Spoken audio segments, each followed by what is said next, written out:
This is Super Yacht News with Sisman. Hi, welcome back to the channel. All right, so we've got quite a bit of stuff going on today. First thing is, quite a lot of you have sent me this photograph here of a yacht called Motor Yacht Calyx. It's a 67 meter or 219 foot Benetti yacht, and it's in Marseille right now, according to AIS, and clearly somebody has apparently vandalized the yacht with graffiti. I had about 6 or 7 people send me this picture, but I can tell you now it is not a real picture, it's fake. The paint on the side of it is actually a font, and I've actually used it. It's called dripping marker. And if you remember back to when I used to do 5 Minute Friday, at the beginning there's a zoom in shot of a yacht, and then it says 5 Minute Friday on the side of the yacht in apparent dripping ink, and it's the same font, so I recognized it straight away. So yes, so that is not legit. The vessel's owned by David Wilson, who is an American. So disregard that one, it's not real. Okay, moving on to the next story. And then actually, before we go on to the next story, I wanted to talk briefly about the last video, and we talked about a yacht called Utopia 4 crashing into a tanker. Now, I showed some video footage of some people sat on board, charter guests I think, sat in one of the rooms, and you can see how they get flung off their chairs when the vessel crashes. Now, I had quite a lot of people, not quite a lot, I had a few people in the comments saying, no, it didn't look that severe, and it was, all they did was fall off their chairs, stuff like this. And yeah, they fell off their chairs, but they didn't just fall off their chairs, they were thrown off their chairs.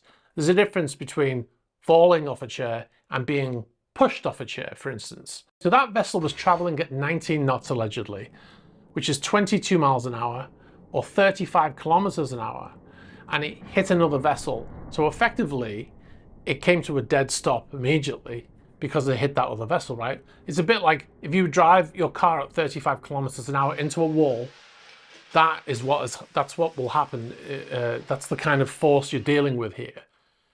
So saying it doesn't look severe is, I mean, unfortunately, that's the only footage we had at the time of the accident, because the camera on the mast that should have recorded it wasn't working.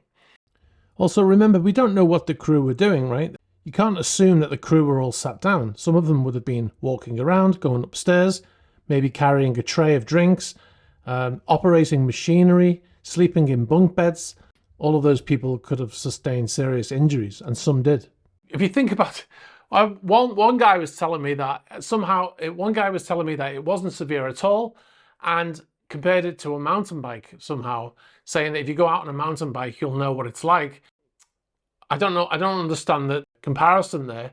But the tanker, which was made of steel hull, sank as a result of that crash. So saying it doesn't look mild or it's not severe, the other vessel sank.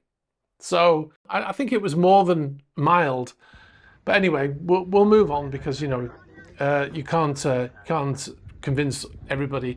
All right, so first story: sailing yacht A has been on the move. Now this is a bit of a strange one. Now if you've seen my video Millions about the cost of the Italian government having to pay for this vessel that they've arrested, you'll know all about what's happening there. So the very short version is the Italian government arrested the vessel. They are now responsible for that vessel. They're paying all the crew salaries. They're paying for everything to do with that yacht right now. Now, as part of the EU sanctions, no shipyard is allowed to work for a sanctioned Russian owner. They're not allowed to do any work, offer any services, etc., etc. So when a vessel is sanctioned, or the owner's sanctioned, all work stops on that vessel. Everyone downs tools and everyone leaves. Management companies have to part ways with them, the whole thing. So it all stops, right? Now, because this vessel's currently in the care of the Italian government, they're paying the salary of the crew on board. As far as I'm aware, it is the same crew that was there before. Now, the reason why I'm talking about this is because the vessel has been at anchor in Trieste in Italy, and yesterday it moved back into the dry dock. So I thought that's a bit peculiar because the vessel is arrested, right? And they moved it out of the dry dock, I would assume, so the shipyard can continue to use that facility. But the vessel has gone in, and I was contacted by somebody who was in the area, and they said that Sailing Yacht A is back in the dry dock, and the forward mast, which was missing, which I mentioned in the previous video, the forward mast, that's the reason why it was in the dry dock when it was arrested. The forward mast has been replaced. So it's now got 3 masts again. And this is a mystery to me, because if that vessel is arrested, if they are not allowed to do any work for a sanctioned Russian, why have they suddenly fitted that mast? That is a strange one. Now, the only thing I can think of, and this is speculation, the only thing I can think of is that the captain or somebody has convinced them that it's a safety issue and that mast needs to be replaced. Now, that's the only thing I can think of if all of those things I've said already are true, right? I mean, it's if the other option is he's getting his yacht back, but I doubt that's the case. So I think it must be something to do with safety or something like that. But we will try to find out. We are trying to find out. The shipyards are not answering any emails or any communications. So, but we will try to find out, and we'll bring that to you. One other quick update about Le Grand Bleu. We mentioned in August that the vessel had changed flag states from the Cayman Islands to Palau. And we found this information out from the IMO, the International Maritime Organization. They have just updated their AIS, and that has now popped up on their AIS for the first time today, that they have changed their flag state. Now, that doesn't sound like anything significant, but it's interesting that they've suddenly updated it today after changing flag states a month ago. So it's possible that the vessel's going to move. I mean, the vessel is not arrested as far as I know. The vessel has been mothballed, laid up effectively, because the owner is sanctioned. He's a business partner with Roman Abramovich. He has US citizenship and British citizenship as well. And the vessel's in Puerto Rico right now, in Ponce in Puerto Rico. If you are in that location, be sure to get down there and have a look and see what's going on. If the vessel moves, obviously we'll bring that to you.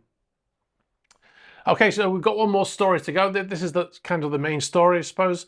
So there's a Russian billionaire who owns 2 yachts which are in France, is suing the French government or French authorities for access to his yachts.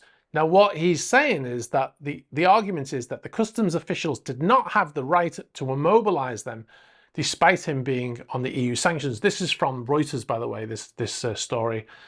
The owner's name is Alexei Kuzmichev, and he owns 2 yachts, of course. But in actual fact, considering his wealth, according to Forbes, he's valued at almost $7 billion.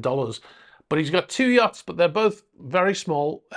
One of them is called La Petite Ours, I believe it is. And the other one is called La Petite Ours 2. And the first one is 26 meter, and the second one is smaller. The first one is a Wally, 26 meter Wally, fiberglass construction. And yeah, so for someone who's worth 7 billion, that is a very small yacht. It barely makes the large yacht code, because 24 meters is where you go from yacht to the large yacht code, or what we call super yacht. He made his money from Alpha Group and other retail groups in Russia. And he also owns a mobile phone company in Turkey called Turkcell. So anyway, as I said, he's estimated by Forbes to be worth almost $7 billion. Now, they've already been to court, and his lawyer, this is what his lawyer said. He said, if you own an asset for your personal use, like a yacht, you have the right to make use of it, even though it's frozen. So this is what his lawyer said. He brought the case before a court in Paris on Wednesday, according to Reuters. Now, Kuzmichev also owns cars and properties in France, which he also can't sell or rent out due to the sanctions, but he still has the right to use them, the lawyer said. I don't know why one should make a difference when it's a yacht. It will be interesting to see. I doubt, I think it's fairly certain. I think I'm going to go out on a limb and say it's 95% certain that this is going to go against, the decision's going to go against him. The lawyer says the decision is due on the 5th of October. But I don't think he's going to win.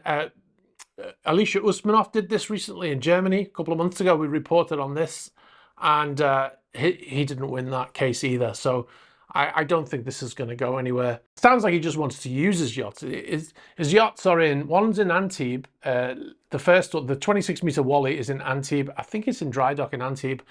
And the other one is in Cannes, and he lives in that area. So I think he just wants to use them. But, you know, I don't think that's going to happen anytime soon. Anyway, I'm going to leave it there. Let me know what you think of these stories in the comments, as always. Be sure to get in touch if you've got any information on any of these stories or any of the others. You know how to do it. Get us through YouTube. You can get us on Instagram. You can get us on Threema. And what's the other one? Facebook Messenger.